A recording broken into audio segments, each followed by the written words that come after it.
Hey, it's Marissa, and today I want to talk about the topic of passion.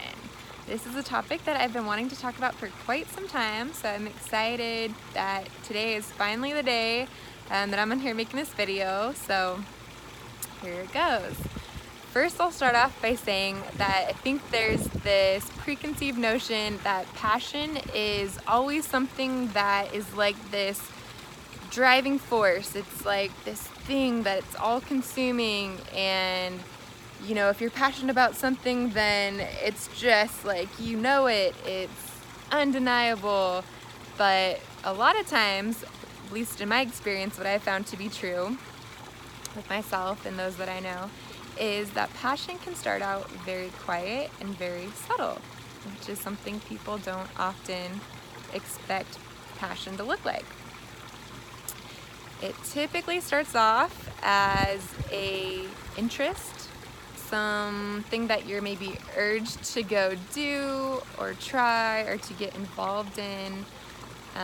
It can take so many different forms. We can have more than one passion, definitely have multiple passions.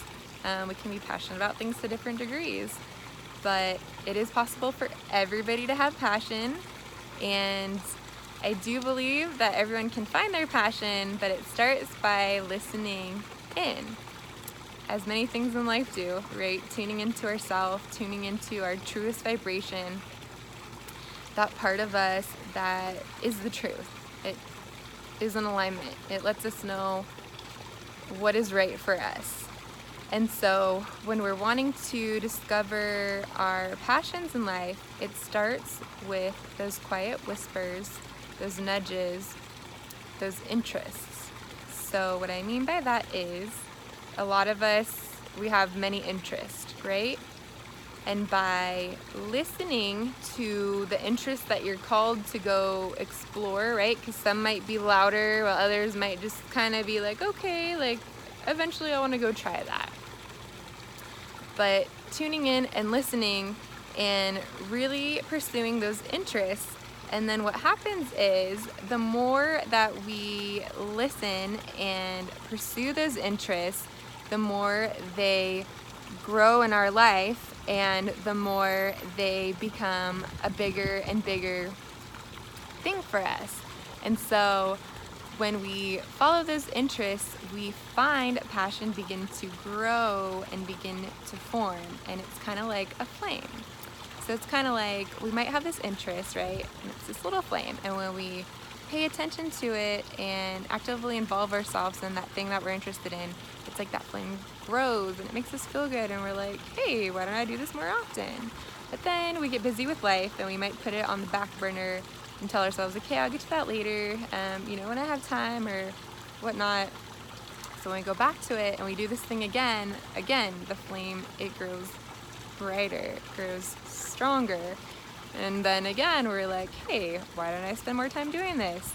Well, the more attention that we give to our passions and to our interests, the bigger that flame grows. And when there are true interests, and we also take the action to spend time doing that, that's how it starts to just basically expand in our life. So it's really paying attention, right? Because think about it, if we have these interests and these things that we're being nudged to do, but we just, by our own free will, don't pay attention and don't pursue them, then how can they possibly grow in our life, right?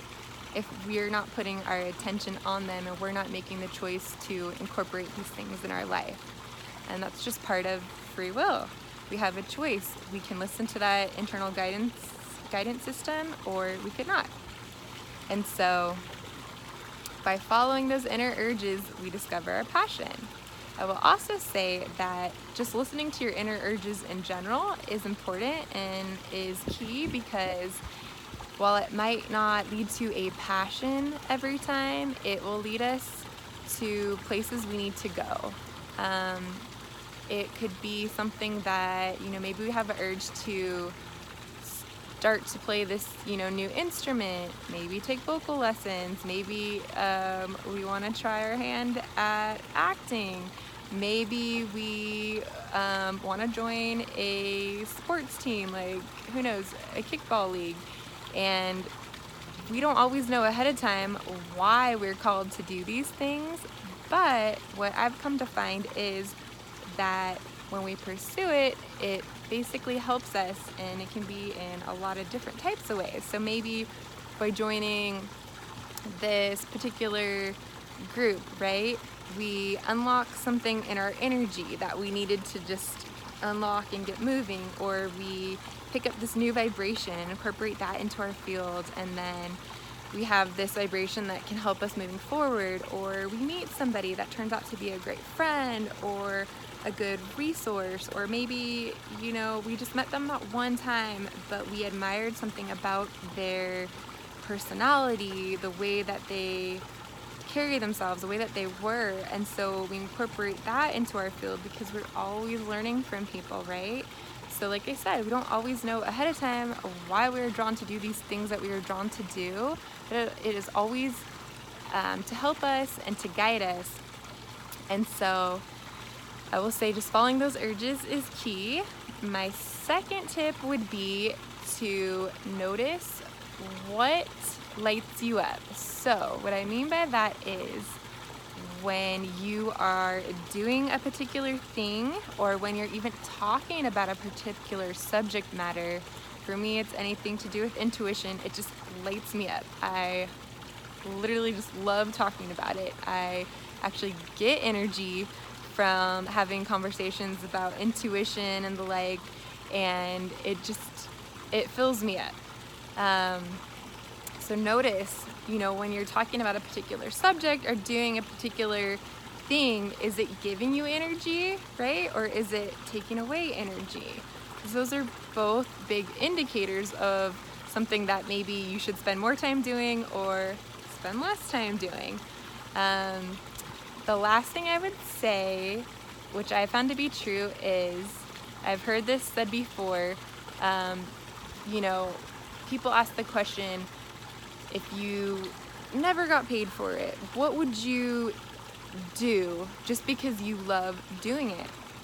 And for me, it's writing about intuitive topics and intuition and things of that nature. I have a blog, intuitiveexplorer.com, where I write about just different experiences that I've had, and for me, that's something that even if I lived my whole life and never got paid a dime for any of that, it wouldn't matter because I love doing it so much and it fills me up. And so truly, I do it because it's out of love and it brings me joy and it makes me happy to do it. So that's another way that you can check in with yourself. So again, I would just go, and if it was me, I would make a list of the little whispers, the little urges, and the things that I think I could reasonably try and just make my next step and see where it leads you, see where the road takes you.